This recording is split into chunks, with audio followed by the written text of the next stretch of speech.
Resins and polymers के अंतर्गत polyester resins के ऊपर में। पॉलिस्टर रेजिन्स भी एक काफ़ी महत्वपूर्ण रेजिन है और इसका विशेष यूज आप देखेंगे कहाँ पर होता है, किस एरिया में होता है। रेडिएशन क्यूरेबल कोटिंग एक बहुत ही इम्पॉर्टेंट एरिया है जहाँ पर इसका इस्तेमाल किया जाता है, और मोल्ड वगैरह में या प्लास्टिक की सीट वगैरह बनाने में इसको करते हैं। तो इसको हम लोग देखते हैं कि क्या इसके अंदर प्रॉपर्टी होती है, कैसे ये बनाया जाता है और क्या क्या इसके एप्लीकेशंस होते हैं। तो पॉलिस्टर रेजिन देखिए, ये पॉलिस्टर रेजिन अपनी जो है दो प्रकार की होती है, ठीक है। एक होगी सेचुरेटेड पॉलिस्टर और दूसरी अनसेचुरेटेड पॉलिस्टर। अगर आप इस शब्द को ध्यान से देखें तो ये है पॉली और ईस्टर, ठीक है। पॉली ईस्टर के अंतर्गत क्या होता है कि ये जो ग्रुप होता है, ये ग्रुप आपका रिपीटिंग यूनिट के रूप में रहता है। ये ईस्टर ग्रुप है, तो आप समझ रहे हैं, ये आपका ईस्टर ग्रुप होता है ना, ये आपका रिपीटिंग यूनिट के रूप में रहता है, इसलिए इसको पॉली ईस्टर कहते हैं, ठीक है। तो इसमें दो तरीके के होते हैं, सेचुरेटेड पॉलिस्टर और अनसेचुरेटेड पॉलिस्टर। इन दोनों में बेसिक डिफरेंस ये होता है कि अगर हम लोग कोई बैकबोन ले लें, इसके साथ जो ब्रांच है उसको ना कंसीडर करें, ये या क्रॉस लिंकिंग अगर कहीं होती है तो इसको भी ना कंसीडर करें, ठीक है।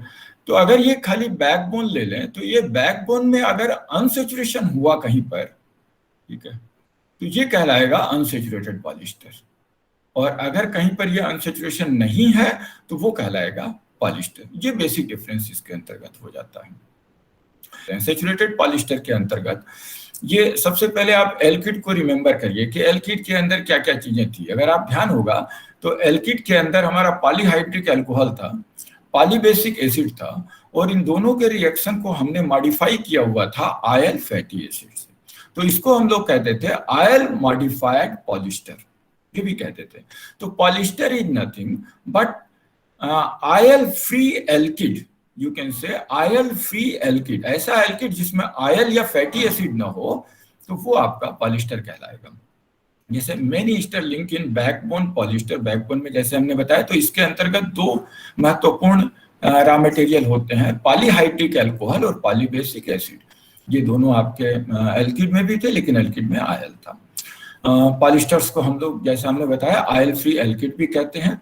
This is superior to alkyd in colour. एक तो इसमें लाइट कलर आपको मिल जाता है, जैसे नीचे ये फिगर दिखलाया हुआ, देखिए एकदम ये क्रिस्टल है, मिश्री के तरीके से आपकी एकदम क्रिस्टल है ये। और दूसरा इसके अंदर अच्छा गुण होता है वो केमिकल रेजिस्टेंस। ये दोनों गुण अगर आप ध्यान से देखेंगे तो ये फैटी एसिड्स या आयल की अब्सेंस से होता है, ये इसमें प्रेजेंट नहीं है। जब ये प्रेजेंट होता है तो इस आयल या फैटी एसिड्स के अंदर अनसेचुरेशन होता है। उस अनसेचुरेशन से इसका जो कलर होता है ये आपका हल्का सा येलोइश हो जाता है या डार्क कलर भी हो सकता है, लेकिन एकदम वाटर वाइट कलर इसका मिलना मुश्किल होता है, जैसे कि इस रेजिन में आपको दिखलाया गया हुआ है। दूसरा ये होता है इसी की वजह से जो केमिकल रेजिस्टेंस प्रॉपर्टी होती है वो भी इसकी कमजोर हो जाती है। तो अगर आप इनको प्रॉपर स्टडी करेंगे तो आपको ये महसूस होगा कि एल्किड रेजिन का जितना ज्यादा हम लोग इस्तेमाल आर्किटेक्चरल में करते थे, उतना ही हम लोग इस्तेमाल पॉलिस्टर रेजिन का इंडस्ट्रियल कोटिंग में करते हैं या हाई परफॉर्मेंस कोटिंग में करते हैं। इसको हम लोग आर्किटेक्चर में हवा के सूखने वाली रेजिन इससे नहीं बना सकते हैं, और एल्किड को हम लोग हवा में सूखने वाली रेजिन या ऑक्सीडाइजेबल रेजिन बना लेते थे, ये आयल और फैटी एसिड की वजह से। सो द प्राइम पोजीशन जो इस रेजिन की है, पॉलिस्टर रेजिन की, that is in powder coating. Powder coating में इसका इस्तेमाल होता है। क्योंकि इपॉक्सी का वैसे इस्तेमाल होता था पाउडर कोटिंग के अंदर, या अभी भी होता है, लेकिन इपॉक्सी के अंदर एक ड्रॉबैक होता है कि इसका यूवी रेजिस्टेंस कमजोर होता है, जिससे कि इपॉक्सी जो है वो डिकम्पोज होता है या इपॉक्सी में कलर चेंज हो जाता है, या ये ब्रिटिल हो जाते हैं, एकदम ये फ्लैग बन करके निकलने लगते हैं, चिपिंग हो जाती है इनकी,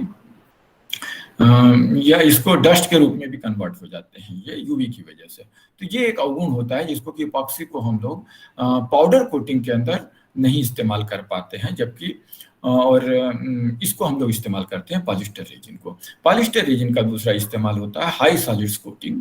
हाई सॉलिड्स कोटिंग ये आपको हमने पहले भी बताया था। ये हाई सॉलिड्स कोटिंग का मतलब ये हो गया कि ऐसी कोटिंग जिसमें आपका रेजिन या बाइंडर अप्लीकेबल विस्कोसिटी पर हाई क्वांटिटी में हो, ज्यादा क्वांटिटी में हो, जिससे कि जब आप कोटिंग को लगाएंगे तो वो कोटिंग आपकी थिक कोटिंग हो जाएगी, थिक कोटिंग देगी। जैसे नाइट्रोसेलुलोज में आप लोगों ने देखा था 20% नाइट्रोसेलुलोज के सोल्यूशन को ही जो है काफी थिक हो जाता है, अप्लाई नहीं कर पाते हैं हम लोग उसको।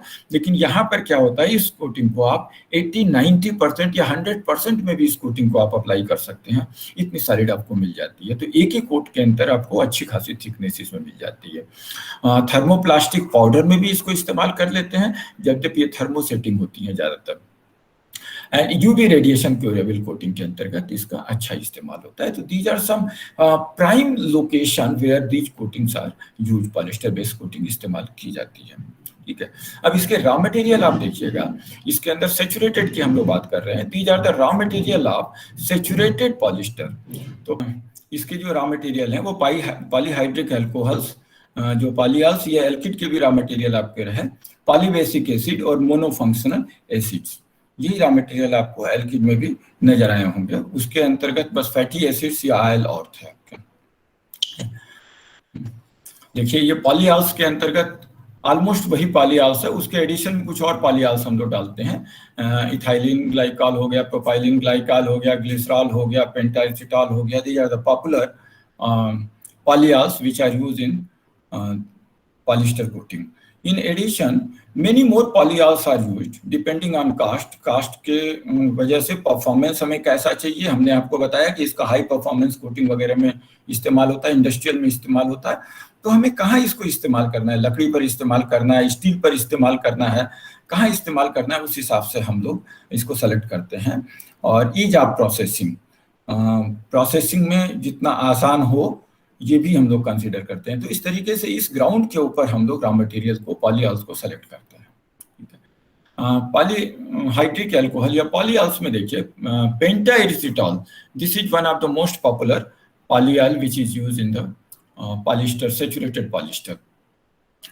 ये 3 डायमेंशनल स्ट्रक्चर आपको देता है और हार्ड डायल्स भी इसको कहते हैं हम लोग, क्योंकि ये हार्डनेस डेवलप करता है।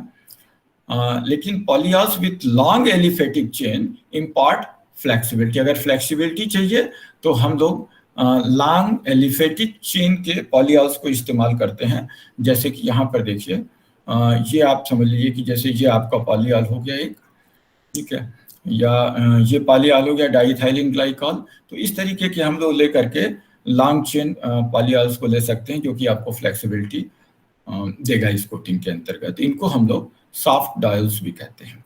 और पॉलीबेसिक एसिड के अंदर हम लोग क्या इस्तेमाल करते हैं, बोथ एरोमेटिक एंड एलिफेटिक। देखिएगा यहाँ पर दोनों इस्तेमाल हो रहे हैं। Saturated polyester do not contain unsaturation in the backbone।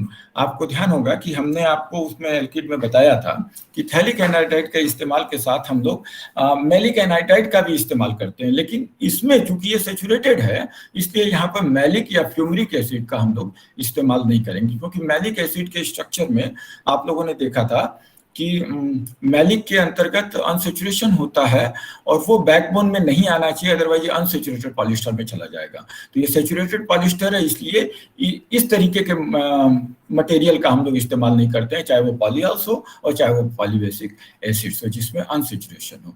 अर्थात जो बैकबोन हमारी होती है, जो मेजर बोन जो चेन होती है, इस चेन के अंदर कहीं भी अनसेचुरेशन नहीं होना चाहिए। इस तरीके से हम लोग रॉ मटेरियल का इसके अंतर्गत सिलेक्शन करते हैं। Higher aromatic acid give higher TG. जैसे हम लोग यहाँ पर थैलिक एनाइड्राइड का इस्तेमाल मान लीजिए कर रहे हैं, तो थैलिक एनाइड्राइड एक आपका एरोमेटिक एसिड हो गया।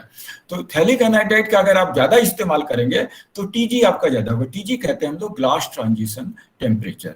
तो जहां पर हमें ग्लास ट्रांजिशन टेम्परेचर ज्यादा रखना होता है, वहां पर हम लोग एरोमेटिक एसिड का इस्तेमाल करते हैं। Linear acid gives flexibility. जो लीनियर एसिड्स होते हैं वो आपको फ्लेक्सिबिलिटी देते हैं। उदाहरण के तौर पर जैसे ये आपके एसिड दिखला रखे हैं, इसमें आप एडिपिक एसिड देखेंगे तो इसमें मिथाइलिन ग्रुप आपका करीब 4 होता है और एजिलिक एसिड के अंदर मिथाइलिन ग्रुप आपका 7 हो जाता है, अर्थात ये आपकी चेन ज़्यादा लंबी हो जाएगी, ये ज़्यादा फ्लेक्सिबिलिटी देगी। मैलिक एनहाइड्राइड के अंदर ये अनसेचुरेशन होता है तो ये बैकबोन में आ जाएगा, इसलिए सेचुरेटेड पॉलिएस्टर में हम लोग इस्तेमाल नहीं करते हैं, या फ्यूमरिक एसिड को भी हम लोग नहीं इस्तेमाल करते हैं क्योंकि इसमें भी आपके अनसेचुरेशन उपलब्ध है। लेकिन आप आइसोथैलिक एसिड का, थैलिक एनहाइड्राइड का, इनका इस्तेमाल आप फ्रीली कर सकते हैं इसके अंदर, और इन्हीं का ज्यादातर इस्तेमाल होता है इस कोटिंग के अंतर्गत, ठीक है। और phthalic anhydride, isothallic acid, they are very popular. Combination of isothallic acid and adipic acid is suitable for appliance and automotive finish के लिए। एडिपिक एसिड के अंतर्गत आपका 4 मिथाइलिन ग्रुप होती है, और फ्लेक्सिबिलिटी चाहिए फॉर एक्सट्रीम फ्लेक्सिबिलिटी, जैसे कि कॉयल कोटिंग, कॉयल कोटिंग के ऊपर करना है। कॉयल कोटिंग कहते हैं जैसे टिन की कोई शीट वगैरह ऊपर कोटिंग करती है, बाद में उस टिन की शीट को जो है हम लोग मोल्ड करके या उसको मोड़ करके हम लोग एक शेप देते हैं, अर्थात एक टिन की शीट के ऊपर बहुत फ्लेक्सिबिलिटी की हमें जरूरत होती है, तो ऐसी जगह के ऊपर हम लोग एजिलिक एसिड का इस्तेमाल कर लेते हैं, जैसे कि हमने पीछे आपको दिखलाया था जिसमें 7 मिथाइलिन ग्रुप आपके होते हैं, या long chain dimerise fatty acid, इनका आप इस्तेमाल कर सकते हैं। ध्यान दीजिएगा, डाइमराइज फैटी एसिड्स है, आपको ध्यान होगा कि अगर आपको फैटी एसिड्स के अंतर्गत अगर ये लंबी चेन होती है फैटी एसिड में, लास्ट में कार्बोक्सिल ग्रुप जुड़ा होता है, इसमें अगर कहीं पर अनसेचुरेशन है और इसी का दूसरा मॉलिक्यूल आप ले लीजिए या किसी अन्य का दूसरा मॉलिक्यूल जिसमें अनसेचुरेशन है, तो ये दोनों रिएक्शन करके एक डाइमर आपको बना देते हैं, ठीक है। ये रिएक्शन यहाँ से ब्रेक करता है तो ये डाइमर आपको बन जाते हैं, जिसको कि 1,4 भी कह सकते हैं या किसी और के साथ ही जुड़ सकता है, 1,4 एडिशन भी कहते हैं या डीन-साल्डर रिएक्शन भी कहते हैं। तो इस तरीके से हम लोग इसको डाइमराइज फैटी एसिड्स को भी इस्तेमाल कर सकते हैं, क्योंकि ये चूंकि फैटी एसिड है, लंबी चेन है, तो ये अच्छी खासी आपको फ्लेक्सिबिलिटी दे देंगे, ठीक है। तो इस प्रकार ये पॉलीबेसिक आपके एसिड्स हो जाते हैं, ठीक है। ये हमने आपको यहाँ पर एक लिस्ट दी हुई है पॉलीबेसिक एसिड्स की, करीब यही पॉलीबेसिक एसिड्स आपको एल्किड में भी इस्तेमाल होते हैं।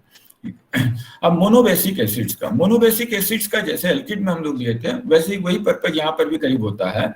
जैसे इसके अंदर बेंजोइक एसिड हो गया या पेलार्गोनिक एसिड हो गया या para tertiary butyl benzoic acid हो गया, इस प्रकार के ये सब आपके रहते हैं। इसके अंतर्गत मोनोबेसिक कैरेक्टर होता है, जिसकी वजह से ये क्या होते हैं कि ये चेन स्टॉपर भी इसको कहते हैं। डिजाइनिंग लो रिएक्टिव पॉलिस्टर्स ये बनाते हैं आपके, ताकि उस पॉलिस्टर के अंदर ज़्यादा रिएक्टिविटी ना हो। ज़्यादा रिएक्टिविटी हो जाता है तो बहुत ज़्यादा हार्डनेस भी हो जाती है और भी बहुत सारी दिक्कतें आ जाती है। इतना रिएक्शन फास्ट हो गया, पॉट लाइफ उसकी कम हो सकती है, अर्थात 2 कंपोनेंट को जब मिलाएंगे तो मिलाने के बाद से हो सकता है कि हम चाहते हैं कि 3 घंटे के अंदर ये सूखे, लेकिन पता चल रहा है कि 15-20 मिनट या 30 मिनट के अंदर या घंटे भर में सूख गई। तो इस प्रकार के रिएक्टिविटी को कम करने के लिए हम लोग इस मोनोबेसिक एसिड का इस्तेमाल करते हैं, या ये चेन को स्टॉप भी करता है, अर्थात रिएक्शन को रोकता भी है। ये बेसिक पर्पज इसका होता है। अब फार्मुलेशन टेक्निक में देखिए, अब हमारे पास इतने वेरिएबल्स हो गए, ऊपर रॉ मटेरियल्स होगा, इनको वेरी करके आप डिफरेंट फार्मूला आप निकाल सकते हैं। So it is possible to produce a polyester which is linear polyester आप बना सकते हैं, ब्रांच पॉलिस्टर आप बना सकते हैं, हाई मॉलिक्यूलर वेट का बना सकते हैं, लो मॉलिक्यूलर वेट का डिजाइन कर सकते हैं, जैसे 10,000 1,000 भी हो सकता है मॉलिक्यूलर वेट, 30,000 भी हो सकता है मॉलिक्यूलर वेट। इसका इस्तेमाल हम लोग पाउडर में भी कर सकते हैं, अर्थात पाउडर के अंतर्गत पाउडर पेंट में जो भी मटेरियल हम लोग इस्तेमाल करते हैं वो सॉलिड फॉर्म में होते हैं, और लिक्विड में भी इस्तेमाल कर सकते हैं आप इसको। जैसे लो मॉलिक्यूलर वेट का हुआ तो हम लोग उसको लिक्विड में इस्तेमाल कर सकते हैं, अब वो लिक्विड अवस्था में रहेगा। हार्ड हो सकते हैं, ये सॉफ्ट हो सकते हैं, सॉल्वेंट में सॉल्युबल हो सकते हैं, पानी में डिस्पर्सिबल हो सकते हैं। तो इतनी सारी प्रॉपर्टी का आप पॉलिस्टर बना सकते हैं रॉ मटेरियल को वेरी करके। So depending upon the molecular weight and raw materials, polyester with TG, इसका टीजी 0 से नीचे भी ले सकते हैं, अर्थात ये -10 डिग्री, -25 डिग्री इस टेम्परेचर के ऊपर ये सॉलिड अवस्था में बदलेगा, अर्थात हम बहुत ठंडी जगह पर भी इसको आसानी से लगा सकते हैं। ऐसा हम लोग डिजाइन कर सकते हैं, या ऐसा भी डिजाइन कर सकते हैं जिसमें टीजी जो है वो 100 डिग्री सेंटीग्रेड से ऊपर हो। तो ये वेरिएशन हम लोग अपने पॉलिएस्टर रेजिन के अंतर्गत कर सकते हैं, फार्मूले को चेंज करके।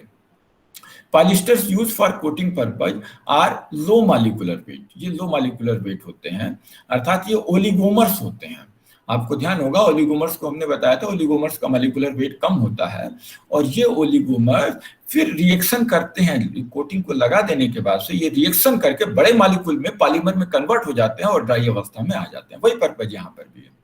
आप लो मॉलिक्यूलर वेट में आप डिजाइन कर लीजिए with controlled branching which are subject to post application curing, लगाने के बाद से ये क्योर होते हैं और बड़े मॉलिक्यूल में बदल जाते हैं, और जो क्योरिंग होती है उसमें क्रॉस लिंक आपके स्ट्रक्चर डेवलप हो जाते हैं, और इस प्रकार आपको अच्छी मैकेनिकल और केमिकल प्रॉपर्टीज आपको मिल जाती है। ये मिलती कैसे है? आमतौर पर जो हम लोग पोस्ट क्योरिंग के लिए छोड़ देते हैं, फ्री हाइड्रोक्सिल ग्रुप को फ्री अवस्था में, हाइड्रोक्सिल ग्रुप को फ्री अवस्था में छोड़ देते हैं, जिसके ऊपर रिएक्शन होता है, अर्थात ये इसके रिएक्शन साइट्स होते हैं जिस पर फर्दर रिएक्शन होता है। ठीक है, तो इस प्रकार ये हमारा फार्मुलेशन टेक्निक होती है सैचुरेटेड पॉलिएस्टर को डिजाइन करने की। अब ये एक रेजिन प्लांट है, देखिए यही रेजिन प्लांट आपका एल्किड में भी आपको हमने समझाया था, जो आमतौर पर रेजिन प्लांट है, चाहे वो इपॉक्सी रेजिन का ले लीजिए, चाहे एल्किड का ले लीजिए, चाहे पॉलिएस्टर का ले लीजिए, आमतौर पर रेजिन प्लांट सभी का इसी तरीके से होता है, थोड़ा बहुत अंतर आपका हो सकता है। देखिए रेजिन प्लांट के अंतर्गत क्या होता है, आमतौर पर ये जैकेटेड होता है, ये जैकेट होता है, एक अंदर की दीवार होती है और एक ये बाहर की दीवार है, ये बाहर की हो गई और ये अंदर की हो गई, इस प्रकार। और इसके बीच के अंतर्गत आपके पास कई साधन होते हैं। यहाँ पर आप हीट ट्रांसफर फ्लूइड, या फ्लूइड जो है अगर आपको 100 डिग्री सेंटीग्रेड से कम टेम्परेचर पर कोई रिएक्शन करवाना है तो आप इसके अंतर्गत गर्म पानी आप प्रोवाइड कर सकते हैं। अगर उससे ऊपर ले जाना है तो जो हीट थर्मोफ्लूइड होते हैं वो आप इसके अंतर्गत, जो हाई टेम्परेचर 250-300 डिग्री सेंटीग्रेड तक जिनको आप गर्म कर सकते हैं, वो इसके अंतर्गत हम लोग प्रोवाइड करते हैं। जो ऊपर से पूरा जैकेटेड होता है, पूरा सील्ड रहता है, हीट इधर नहीं जाती है, हीट इसको केटिल को ट्रांसफर होती है, और केटिल के अंदर ये एक स्टरर हो गया आपका। ये स्टरर में ऊपर जो ब्लेड लगाते हैं आमतौर पर ये फोम को, जो झाग वगैरह बनता है उसको काटने के लिए लगाई जाती है, और ये आपका स्टरर को चलाने के लिए मोटर हो गई। और यहाँ पर देखिए कंडेंसर ये लगा हुआ है आपका, कि कंडेंसर के क्या पर्पज है हम बताते हैं। और यहाँ पर एक इसमें दिखलाया हुआ नहीं है, इनलेट गैस को पास भी करते हैं हम लोग, जो इनर्ट गैस होती है उसके पास के लिए एक इनलेट होता है और एक इसके अंतर्गत आउटलेट होता है, और यहीं पर एक थर्मोकपल एक लगा रहता है जो टेम्परेचर मेजर करता है। तो ये इस तरीके से आपका आमतौर पर, और एक ऊपर एक ढक्कन टाइप का भी होता है जिसके ऊपर शीशे का कवर होता है ये, ताकि इसके अंदर रिएक्शन कैसे चल रहा है उसको आप देख भी सकते हैं, वो कवर। और वो चार्जिंग जोन भी होता है, उसी से आप लोग चार्ज भी कर सकते हैं। आमतौर पर चार्जिंग जोन अगर लिक्विड फॉर्म है तो हम लोग पंप के थ्रू चार्ज करते हैं। तो इसमें देखिए रिएक्शन जब यहाँ पर होते हैं तो आपको ध्यान होगा, हमने सॉल्वेंट प्रोसेस आपको एल्किड में बताया था, जिसमें कि सॉल्वेंट और पानी ये दोनों रिएक्शन में निकलते हैं, लेकिन सॉल्वेंट उसके लिए जरूरी होता है, पानी को हम लोग बाहर निकालते चले जाएंगे जिससे कि रिवर्सेबल रिएक्शन ना हो। तो यहाँ पर सॉल्वेंट और पानी ये दोनों जो है इस कंडेंसर के अंतर्गत यहाँ से होते हुए इस कंडेंसर में जाते हैं, और यहाँ पर ये ठंडा होता है, ठंडा हो करके सॉल्वेंट और पानी दोनों यहाँ से निकलते हैं। ये सेपरेटिंग होता है। यहाँ पर क्या करते हैं कि यहाँ पर जो पानी होता है ये नीचे आ जाता है, क्योंकि सॉल्वेंट आपका हल्का होता है तो ये ऊपर रहता है, और जैसे ही सॉल्वेंट आपका इस लेवल पर आता है ये वापस जो है इस केटल के अंतर्गत चला जाता है। तो इस प्रकार सॉल्वेंट को हम लोग वापस केटल में ले लेते हैं और पानी को हम लोग सेपरेट कर देते हैं। ठीक, तो ये इस प्रकार से ये पूरा आपका, और नीचे से ये डिस्चार्जिंग जोन है जिसको कि हम लोग एक अलग टैंक के अंतर्गत, जिसमें कि इसको पतला किया जाता है या इसकी विस्कोसिटी को हम लोग एडजस्ट करते हैं, वहां पर इस मटेरियल को, जो भी मटेरियल हो, चाहे एल्किड हो, चाहे पॉलिएस्टर रेजिन हो, चाहे इपॉक्सी रेजिन हो, ये सब हम लोग वहाँ पर डिस्चार्ज कर देते हैं। तो इस प्रकार ये एक रेजिन का प्लांट हो गया। देखिए इसको थोड़ा सा और डिटेल यहाँ पर दिखलाया हुआ, अंदर देखिए ब्लेड लगी हुई है, ये आपकी मोटर है चलाने के लिए। यहाँ पर आपका कंडेंसर वगैरह नहीं लगा हुआ है।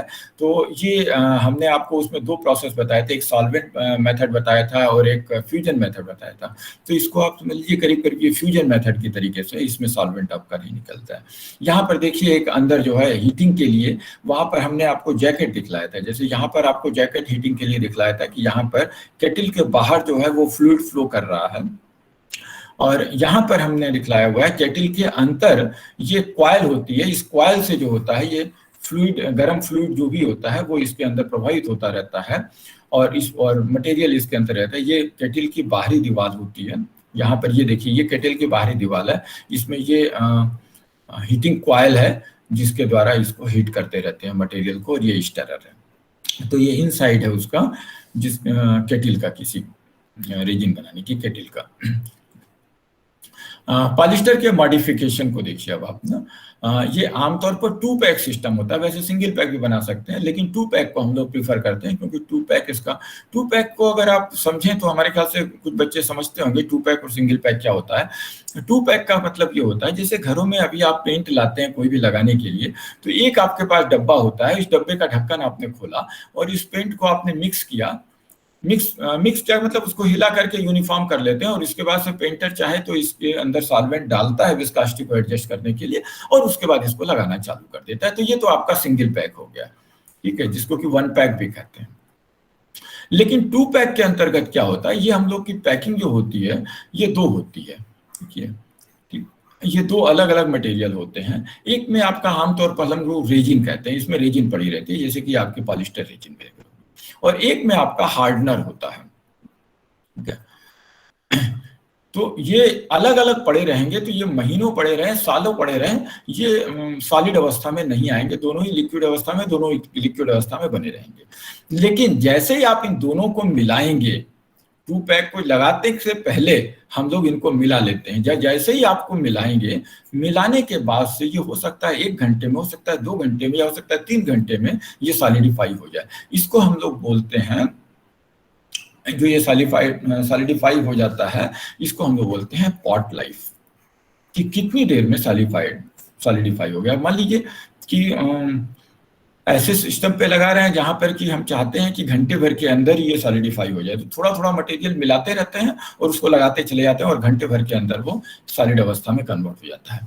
इसको आप थोड़ा सा और प्रैक्टिकल एग्जाम्पल के तौर पर आप इसको ऐसे समझिएगा, जैसे कि हम लोग घरों के अंतर्गत एमसिल वगैरह लाते हैं, तो एमसिल में 2 पैकिंग होती है, दोनों ही थोड़ा सा सेमी सॉलिड अवस्था में होता है, लेकिन दोनों को जब मिलाते हैं तभी वो सॉलिडिफाई होता है, तभी वो क्योर होता है। तो यहाँ पर भी यही अवस्था होती है 2 पैक के अंतर्गत। जब इन दोनों को मिलाते हैं तो इस पॉट लाइफ, ये आपका पॉट हो गया, इसमें मिक्स होकर के आता है। फिर इससे जो है हम लोग सॉल्वेंट के द्वारा एडजस्ट करके इसकी विस्कोसिटी को फिर चाहे स्प्रे से लगाएं और चाहे ब्रश से लगाएं। आमतौर पर ब्रश से नहीं लगाया जाता है, क्योंकि ब्रश में अगर ये सूखना चालू हो जाएगा तो 1 घंटा अगर पॉट लाइफ होगी तो ब्रश ही पर ये सॉलिडिफाई हो जाएगा, ठीक है।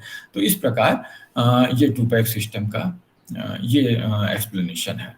तो और ये इसमें जो हम लोग मॉडिफाई करते हैं जो पॉलिस्टर रेजिन को, तो इसमें जैसे अमीनो रेजिन के साथ आप कर सकते हैं, इपॉक्सी रेजिन के साथ कर सकते हैं, आइसोसाइनेट के साथ कर सकते हैं, सिलिकॉन के साथ कर सकते हैं, एक्रिलिक के साथ, और भी इस तरीके की बहुत सारी रेजिन है जिसके साथ आप इसको उसकी प्रॉपर्टी को लेने के लिए और अच्छी प्रॉपर्टी डेवलप करने के लिए हम लोग इसको मॉडिफाई करते चले जाते हैं। जैसे एग्जाम्पल के तौर पर हमने अमीनो रेजिन आपको दिखलाया है, इसके रिएक्शन को थोड़ा ध्यान से देखिएगा। यहाँ पर जो हमारा पॉलिस्टर है, उस पॉलिस्टर में हमने हाइड्रोक्सिल ग्रुप थोड़ा सा एक्सेस रखा हुआ है रिएक्शन के लिए, ये फंक्शनल ग्रुप है, ताकि रिएक्शन आगे चल करके कर सके क्योरिंग के जस्ट पहले, और क्योरिंग के बाद से ये रिएक्शन पार्टिसिपेट करता है और ये खत्म हो जाते हैं। और एसिड कैटलिस्ट की प्रेजेंस होती है, जिसमें हम लोग पैराटोल्यूइन या सल्फोनिक एसिड ले लेते हैं। और बेकिंग एनेमल जैसे बनाते हैं, बेकिंग एनेमल में हाई क्योरिंग रेट हमारा ये दे देता है। अमीनो रेजिन अगर आपने दूसरा कंपोनेंट लिया तो ये अमीनो रेजिन आपका हाई क्योरिंग रेट, अर्थात बहुत तेजी से ये क्योर हो जाएगा। जैसे यहाँ पर हमने बताया 4 घंटे 5 घंटे लाइफ, तो हो सकता है ये 1 घंटे 2 घंटे के अंदर आपका क्योर हो जाए। हार्डनेस आपको अच्छी देता है, फ्लेक्सिबिलिटी इसकी अच्छी होती है, बहुत अच्छी तो नहीं होती, बहुत अच्छी के लिए फिर हम इसको मॉडिफाई करते हैं। अमीनो रेजिन के अंदर दो होते हैं, एक यूरिया फॉर्मेल्डिहाइड और एक मेलामिन फॉर्मेल्डिहाइड। यूरिया फॉर्मेल्डिहाइड के अंदर फ्लेक्सिबिलिटी थोड़ी अच्छी होती है, मेलामिन फॉर्मेल्डिहाइड के अंदर फ्लेक्सिबिलिटी थोड़ी कम होती है, उसमें हार्डनेस अच्छा होता है। ये अच्छा एडिशन आपको देता है। एक्सेलेंट स्टेन रेजिस्टेंस, धब्बे नहीं पड़ता। अगर मान लीजिए धब्बे, किसी पर चाय गिर भी जाए अगर इसकी कोटिंग के ऊपर, तो उस चाय के धब्बे नहीं पड़ेंगे, उसको आप किसी स्पंज से आप उसको गीला करके उसको साफ कर सकते हैं। डिटर्जेंट रेजिस्टेंस होता है, अर्थात हल्का सा साबुन से इसको साफ भी करेंगे तो उस साबुन का प्रभाव इसके ऊपर नहीं आएगा, इसलिए इसकी ये कोटिंग जो है इसमें ये अमीनो की वजह से ये प्रॉपर्टी इसके अंतर्गत डेवलप होती है। देखिए नीचे रिएक्शन दिखलाया हुआ है, ये आपका पॉलिस्टर रेजिन है, ठीक है। इस पॉलिस्टर में आपका फ्री हाइड्रोक्सिल ग्रुप है और ये आपका अमीनो रेजिन है। तो एक कंपोनेंट आपका ये हो गया और एक कंपोनेंट आपका ये हो गया। इस प्रकार ये 2 पैक सिस्टम हो जाता है, ये अलग रखेंगे, ये अलग रखेंगे।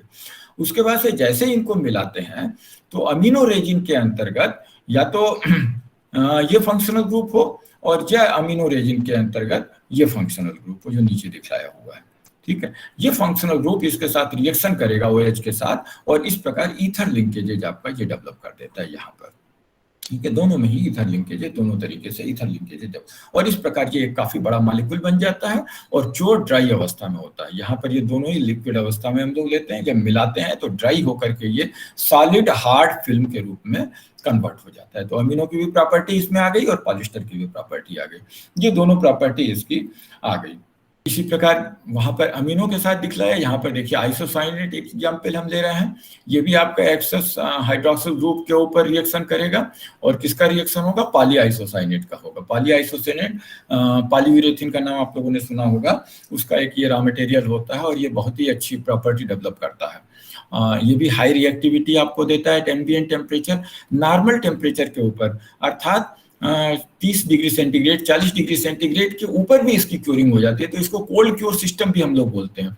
वहां पर हमारी बेकिंग होती है। देखिए यहाँ पर जो है अमीनो रेजिन जो आपको दे रहा है ये बेकिंग होती है, 2 पैक सिस्टम होता है और ये बेक करना पड़ता है। ये देखिए बेकिंग इनेबल लिखा हुआ है, अर्थात 120 डिग्री सेंटीग्रेड पर हम गर्म कर रहे हैं। और आइसोसाइनेट के साथ क्या हो गया, ये नॉर्मल टेम्परेचर पर भी रिएक्शन कर सकता है, ठीक है। जैसे कि आप एमसिल देखते हैं तो एमसिल में दोनों ट्यूब को मिलाने के बाद से गर्म करने की जरूरत नहीं होती है, वो नॉर्मल टेम्परेचर के ऊपर ही हार्ड हो जाते हैं। और ये भी आपका 2 कंपोनेंट सिस्टम होता है। 1 कंपोनेंट, अगर आप 1 कंपोनेंट बनाना चाहते हैं तो बना सकते हैं, लेकिन उस केस में क्या होगा कि आइसोसाइनेट को आपको ब्लॉक करना होगा, अर्थात जो इसके रिएक्टिव पॉइंट हैं आइसोसाइनेट के, ये आइसोसाइनेट हो गया, इसके जो रिएक्टिव पॉइंट है, इस रिएक्टिव पॉइंट पर हम लोग कोई ग्रुप लगा करके इसको ब्लॉक कर देते हैं, ताकि ये जब इसके साथ मिलाकर किसी एक ही डब्बे में भरा जाए तो ये काफी समय तक रिएक्शन ना करे, और तब रिएक्शन करे जब इसका कोई पर्टिकुलर टेम्परेचर आ जाए। जैसे कि इसको लगाने के बाद से आप 60 डिग्री सेंटीग्रेड या 70 डिग्री सेंटीग्रेड या 100 डिग्री सेंटीग्रेड लाएंगे, उस टेम्परेचर पर ये डी ब्लॉक होगा, जो ब्लॉक किया हुआ है वो खुल जाएगा और फिर ये जो है इसके साथ रिएक्शन में पार्टिसिपेट करेगा। अदरवाइज नॉर्मल टेम्परेचर पर ये 2 कंपोनेंट सिस्टम है और विशेष परिस्थितियों में हम लोग इसको 1 कंपोनेंट सिस्टम में भी बना सकते हैं। जैसे यहाँ पर जैसे ये 2 कंपोनेंट सिस्टम है तो यूरेथिन का एक कंपोनेंट है, एक कंपोनेंट आपका पॉलिस्टर है। जब इन दोनों को मिलाते हैं तो यहाँ पर भी देखिए ईथर लिंकेजेज बना और इस प्रकार एक बड़ी रेजिन आपकी बन जाती है जो कि सॉलिड हार्ड फिल्म के रूप में होती है। इसकी पार्ट लाइफ देखिए 1 से लेकर 48 घंटे तक इसकी पार्ट लाइफ होती है। कर सकते हैं, डिजाइन कर सकते हैं हम लोग कि कौन सा रॉ मटेरियल लें, according to that we can change the part life also. अर्थात अभी आपने दोनों कंपोनेंट को मिलाया, घंटे भर में भी क्योर हो सकता है और 48 घंटे तक भी ये पड़ा रह सकता है बगैर क्योर हुए हुए। इसका केमिकल रेजिस्टेंस बहुत अच्छा होता है, excellent chemical resistance, excellent solvent resistance, excellent gloss retention, अर्थात महीनों इसकी ग्लास जो है ज्यों की त्यों बनी रहती है, एंड अब्रेजन रेजिस्टेंस भी इसका एक्सेलेंट होता है। तो ये विशेष प्रॉपर्टी आइसोसाइनेट के साथ जो पॉलिस्टर की जो क्योरिंग होती है उसमें आपको मिलते हैं। इसका एप्लीकेशन एयरक्राफ्ट वगैरह पर हम लोग करते हैं, रेल इक्विपमेंट वगैरह में इसको करते हैं, मेंटेनेंस फिनिश के रूप में करते हैं। कहीं पर कोई फिनिश पुरानी लगी हुई है और वो अगर आपकी क्रैक हो गई है, मेंटेन करना है वहाँ पर, जैसे कार वगैरह में डेंट पेंट वगैरह होता है, तो उन सब जगहों पर इसकी कोटिंग का इस्तेमाल हम लोग कर लेते हैं। अंडरग्राउंड पाइपलाइन पर करते हैं, जैसे अंडरग्राउंड से कोई जमीन के अंदर से कोई स्टील की पाइप जा रही हो, तो उसके ऊपर हम लोग इसका इस्तेमाल कर सकते हैं। तो कहने का मतलब ये हुआ कि ये जितने भी मॉडिफायर रेजिन है, चाहे वो आपके अमीनो रेजिन हो गया, आइसोसाइनेट हो गया, एपॉक्सी हो गया, सिलिकॉन हो गया, इन सबों को हम लोग इस तरीके से उनके फंक्शनल ग्रुप को इनके फंक्शनल ग्रुप के साथ रिएक्शन करवा करके हम लोग क्यूरी करते हैं और दोनों की अच्छी प्रॉपर्टी हमें फाइनल प्रोडक्ट में मिल जाती है। परफॉर्मेंस इंप्रूव करने के लिए आमतौर पर हम लोग इनकी मिक्सिंग करते हैं। सैचुरेटेड पॉलिस्टर के एप्लीकेशन को देखिए। Saturated polyester based coating can be tailor made. Tailor made का मतलब ये हो गया कि हम जिस कंपोनेंट के लिए चाहिए, अगर एयरक्राफ्ट के लिए चाहिए तो हम एयरक्राफ्ट के लिए डिजाइन कर सकते हैं, अगर शिप बॉटम के लिए चाहिए तो हम शिप बॉटम के लिए डिजाइन कर सकते हैं। तो इस प्रकार से हमें फाइनल कहाँ इस्तेमाल करना है उसके लिए हम इसको डिजाइन कर सकते हैं। हार्ड चाहिए तो हार्ड बना सकते हैं, फ्लेक्सिबल चाहिए तो फ्लेक्सिबल बना सकते हैं, हाई केमिकल रेजिस्टेंस चाहिए तो हम हाई केमिकल रेजिस्टेंस बना सकते हैं। तो इस प्रकार जो प्रॉपर्टी हमें चाहिए वो प्रॉपर्टी हम लोग डिजाइन कर सकते हैं, बना सकते हैं, डेवलप कर सकते हैं, इसलिए इसको हम लोग टेलर मेड कहते हैं। Can be cured at ambient temperature, हमने आपको बताया 100 डिग्री से नीचे भी क्योर हो सकता है, और एलिवेटेड टेम्परेचर 120-140 डिग्री सेंटीग्रेड, इस पर भी क्योर हो सकता है। ये 1 पैक भी हो सकता है और 2 पैक भी हो सकता है। वैरायटी ऑफ कोटिंग, जो आधुनिक कोटिंग जिसको हम लोग कहते हैं, रिसेंट एडवांसेज कोटिंग के अंतर्गत जो है, तो सॉल्वेंट बॉन्ड कोटिंग में तो ये इस्तेमाल होती है। हाई सॉलिड्स कोटिंग में भी हम लोग इस्तेमाल कर सकते हैं इसको। वाटर रिड्यूसिबल कोटिंग में भी इसको इस्तेमाल कर, रेडिएशन क्योरेबल कोटिंग हो गया, पाउडर कोटिंग हो गया। ये कुछ मेजर एरिया है जहां पर हम लोग इसको इस्तेमाल कर सकते हैं। और ब्रॉडर सेंस में कॉइल कोटिंग हो गया। कॉइल कोटिंग का हमने बताया था, जैसे ये टीन की पूरी रोल होती है, कॉइल बोलते हैं। जैसे टीन की कोई सीट हो, सपोज करिए 1 मीटर चौड़ाई हो और ये 100 मीटर लंबी हो, कल्पना कीजिएगा 100 मीटर लंबी, ठीक है। इसको हम रोल करके एक से दूसरी जगह पर पहुंचाते हैं और इस पूरी की पूरी कॉइल कोटिंग के ऊपर जो है इसकी कोटिंग की जाती है, इस कॉइल के ऊपर इसकी कोटिंग करते हैं, ठीक है। तो ये कॉइल कोटिंग पर कॉइल कोटिंग के रूप में जाती है। कैन कोटिंग के रूप में जाती है। कैन जो है इसी कॉइल को, इसी टीन को हम लोग टुकड़ों में भी ले लेते हैं और उस टुकड़ों में ले करके इसके ऊपर हम लोग कोटिंग करते हैं। कोटिंग करने के बाद से इसको हम लोग मोल्ड भी करते हैं। तो कैन जैसे कि आप कोई कंटेनर होता है, टीन का कंटेनर हो गया या मेटल का कंटेनर होगा, तो उसमें हम लोग बाहरी सतह के ऊपर इसकी कोटिंग कर सकते हैं। फ्लेक्सिबिलिटी और हार्डनेस, अब्रेजन रेजिस्टेंस वगैरह इसका अच्छा होता है। और अंदर भी हम इसकी कोटिंग कर सकते हैं, अंदर साइड में भी बेवरेजेज वगैरह जब रखते हैं, जैसे कि आप लोगों ने देखा होगा कि कैन आते हैं ना आपके, ये कोको कोला वगैरह के जैसे कैन आते हैं, तो उसके ऊपर भी हम लोग इसकी कोटिंग कर सकते हैं। ऑटोमोटिव में कोटिंग होती है, इसका इस्तेमाल होता है। रेलवेज में इस्तेमाल होता है, ट्रक्स पर इस्तेमाल करते हैं, बसेज है, एयरक्राफ्ट है, और इंडस्ट्रियल कोटिंग के रूप में इसका इस्तेमाल। तो ये बहुत हाई परफॉर्मेंस कोटिंग की एरियाज हैं जहां पर हम लोग इसको इस्तेमाल कर सकते हैं। और ये साथ ही साथ लकड़ी के फर्नीचर वगैरह जो होते हैं या लकड़ी के अन्य कोई कंपोनेंट होते हैं उसके ऊपर भी इस्तेमाल कर लेते हैं। क्यों? क्योंकि इसका बगैर हाई टेम्परेचर के भी ये क्योर हो सकती हैं। जैसे हमने बताया एम्बिएंट टेम्परेचर के ऊपर क्योर हो जाती है, तो लो टेम्परेचर के ऊपर भी हम लोग इसको यूज कर सकते हैं। जैसे लकड़ी हो गया, लकड़ी या लकड़ी के फर्नीचर वगैरह हो गए। अब नेक्स्ट आपका आ गया अनसैचुरेटेड पॉलिस्टर।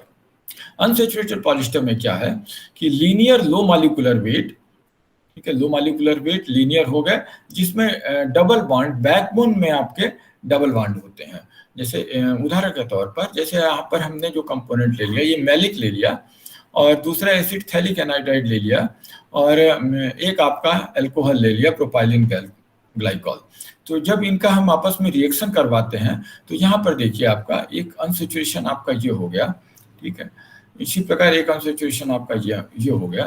तो इस प्रकार ये बैक बोन में भी इसमें अनसैचुरेशन होते हैं। ये इसकी मेजर बोन है, ये इस प्रकार ये मेजर एरिया है, मेजर चेन है जिसको कि हम लोग बैकबोन बोलते हैं, और इसके अंतर्गत आपके अनसैचुरेशन होते हैं। ये इसके अंदर खास प्रॉपर्टी होती है अनसैचुरेटेड पॉलिएस्टर के अंदर।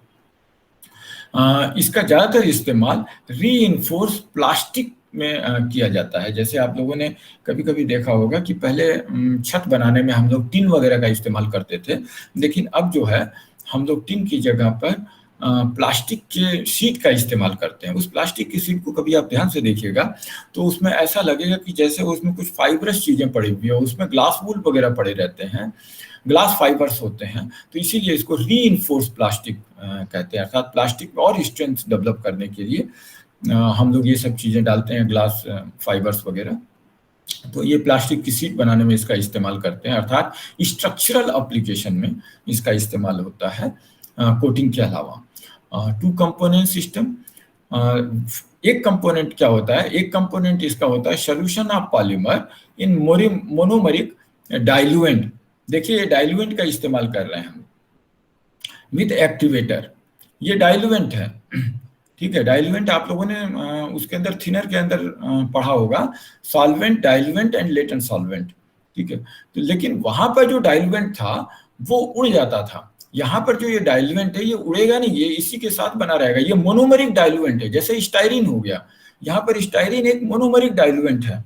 जैसे इसमें आप देखिए यहाँ पर ये स्टाइरिन लिया है, ये स्टाइरिन इस पॉलिस्टर के साथ है, तो ये एक मोनोमरिक डाइल्यूएंट कहलाएगा। Styrene is in the form of a solution, ये इसको यहाँ पर डिजॉल्व किए रहेगा। और क्या करता है ये आगे हम आपको बता रहे हैं।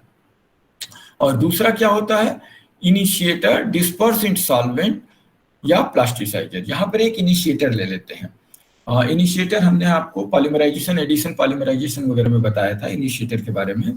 तो ये इनिशिएटर किसी सॉल्वेंट या प्लास्टिसाइजर, आमतौर पर सॉल्वेंट तब लेंगे जबकि हमारी ये हाई सॉलिड्स कोटिंग में इस्तेमाल होगी। अगर सॉल्वेंट लेस कोटिंग होगी तो हम इसको प्लास्टिसाइजर में डिजॉल्व कर लेते हैं इस इनिशिएटर को।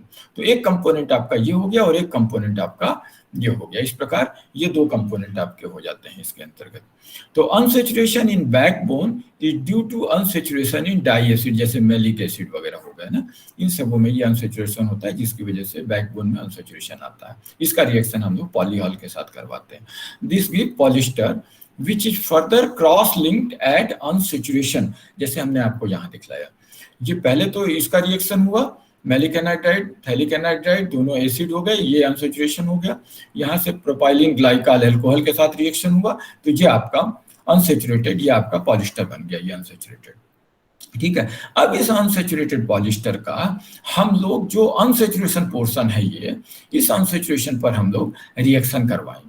इस अनसैचुरेशन पर ये स्टाइरिन है, स्टाइरिन में भी एक अनसैचुरेशन है, जिसकी वजह से इसके ऊपर रिएक्शन होगा और इस रिएक्शन को हम लोग एडिशन पॉलीमराइजेशन बोलते हैं।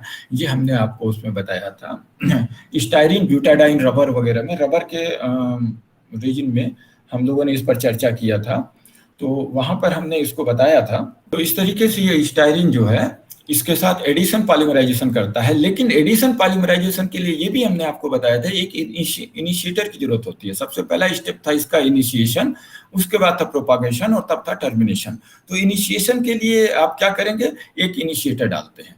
तो वही यहाँ पर हम आपको बता रहे हैं कि दो कंपोनेंट जो सिस्टम होते हैं, एक में तो ये सॉल्यूशन हो गया पॉलीमर का, जिस अर्थात स्टाइरिन का और पॉलिस्टर का, ये हम लोग ले लेते हैं डाइल्यूएंट के साथ। डाइल्यूएंट स्टाइरिन हो गई, मोनोमरिक है वो, एक कंपोनेंट हमारा ये हो गया। दूसरे कंपोनेंट पे हम लोग इनिशिएटर ले लेते हैं, इनिशिएटर को प्लास्टिसाइजर वगैरह के साथ डिजॉल्व करके ले लेते हैं। तो unsaturation in backbone in due to unsaturation in diacid, maleic anhydride वगैरह में अनसैचुरेशन होता है, जिसकी वजह से होती है।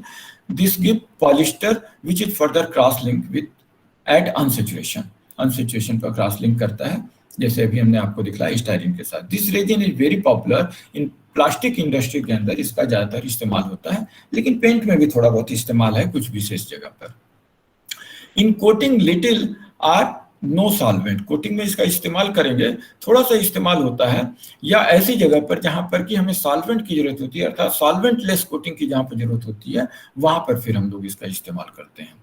लो एमिशन, एमिशन इसका लो होता है क्योंकि हमने बताया ना कि नो सॉल्वेंट या वेरी लेस सॉल्वेंट, तो इस प्रकार सॉल्वेंट निकलता नहीं है, तो ये इको फ्रेंडली कोटिंग के रूप में आप इसको इस्तेमाल कर सकते हैं, या सॉल्वेंटलेस कोटिंग हो गया। एज लिक्विड कोमोनोमर, क्योंकि जो कोमोनोमर है, जैसे हमने स्टाइरिन बताया था, styrene is in the liquid form, और वो जो है which is reactive diluent which becomes part of coating on curing. वो जो डाइल्यूएंट है वो उसी क्यूरिंग कोटिंग का ही एक पार्ट हो जाता है, अर्थात वो सरफेस से निकलता नहीं है जिस प्रकार सॉल्वेंट निकलता है। इसलिए ये इको फ्रेंडली कोटिंग के रूप में इस कोटिंग का हम लोग इस्तेमाल करते हैं अनसैचुरेटेड पॉलिएस्टर का। तो इसके रॉ मटेरियल में देखिए, unsaturated dibasic acid, mostly maleic anhydride और फ्यूमेरिक एसिड। एरोमेटिक भी लेते हैं हम लोग इसके अंतर्गत डाइबेसिक एसिड, क्योंकि इसकी रिएक्टिव अदरवाइज बहुत ज़्यादा हो जाएगी रिएक्टिविटी, 3 डायमेंशनल स्ट्रक्चर इसका इतना ज़्यादा हो जाएगा कि ये ब्रिटिल हो जाएगी, हार्डनेस बढ़ जाएगी। तो इसलिए हम लोग थोड़ा बहुत एलिफेटिक या एरोमेटिक डाइबेसिक एसिड्स भी लेते हैं जो कि सेचुरेटेड होते हैं, अर्थात इसमें अनसेचुरेशन नहीं होता है। To reduce cross linking, phthalic anhydride या आइसोथैलिक एसिड ज़्यादा पॉपुलर है। पॉलीऑल्स मोस्टली डायोल्स, जो पॉलीऑल्स लेते हैं ज़्यादातर डायोल्स होते हैं, जैसे इथाइलिन ग्लाइकॉल हो गया, प्रोपाइलिन ग्लाइकॉल हो गया, डाइइथाइलिन ग्लाइकॉल हो गया। तो ये इस प्रकार से जिसमें 2 हाइड्रोक्सिल ग्रुप होते हैं वो इसमें हम लोग पॉलीऑल्स के रूप में लेते हैं। मोनोफंक्शनल अल्कोहल में जैसे ब्यूटाइल अल्कोहल, देखिए वहाँ पर मोनोफंक्शनल एसिड लिया था, यहाँ पर मोनोफंक्शनल अल्कोहल लेते हैं हम लोग, जैसे ब्यूटाइल अल्कोहल हो गया, ब्यूटेनॉल वगैरह हो गया। ये क्या करता है, ये रिएक्शन को यहाँ पर स्टॉप करता है। और एक डाइल्यूएंट लेते हैं which act as solvent but do not evaporate such as styrene. ठीक, सॉल्वेंट के रूप में तो है लेकिन इवापोरेट नहीं करता है, लिक्विड अवस्था में उसको बनाए रखता है और वो कोटिंग का एक पार्ट हो जाता है क्यूरिंग के बाद से। विच को पॉलीमराइज एट अनसैचुरेशन इन पॉलिएस्टर बैकबोन। पॉलिएस्टर बैकबोन जैसे मैलिक एनाइड्राइड की थी, वहां पर ये पॉलीमराइज होता है, को पॉलीमराइज होता है। तो ये इसका स्ट्रक्चर हो गया। यहाँ पर हमने आपको ये बताया ही कि ये आपका पॉलिएस्टर रेजिन है, ये आपका स्टाइरिन मोनोमर है जो कि यहाँ पर डाइल्यूएंट का भी काम कर रहा है इस पॉलिएस्टर के लिए। तो एक कंपोनेंट आपका ये हो गया, ये पूरा का पूरा, और इसके अंदर हम लोग डाल देते हैं इनिशिएटर। तो इनिशिएटर जब डालेंगे तो इसमें फ्री रेडिकल पॉलीमराइजेशन होगा, और देखिए ये एक कितना बड़ा क्योर्ड फिल्म, ये ड्राई अवस्था की फिल्म आपकी, इतनी बड़ी ड्राई अवस्था की फिल्म आपको बन जाती है, अर्थात इतना बड़ा मॉलिक्यूल बन जाता है, बड़े मॉलिक्यूल की वजह से ये हार्ड ड्राई फिल्म आपको दे देता है।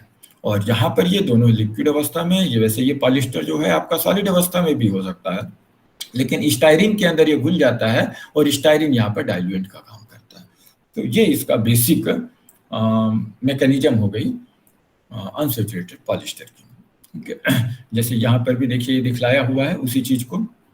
ये हमारी बैकबोन हो गई, ये जो यहाँ पर चल रही है ये आपकी बैकबोन हो गई। इस बैकबोन के अंतर्गत ये आपका अनसैचुरेशन हो गया जो मैलिक एनाइड्राइड से आपको मिल रहा है। ठीक, ये आपका आई जो है, ये इनिशिएटर भी आपने इस कंपोनेंट में डाल दिया है। ठीक, और यहाँ पर आपने स्टाइरिन भी ले लिया है। तो स्टाइरिन हो गया, इनिशिएटर हो गया और पॉलिएस्टर हो गया।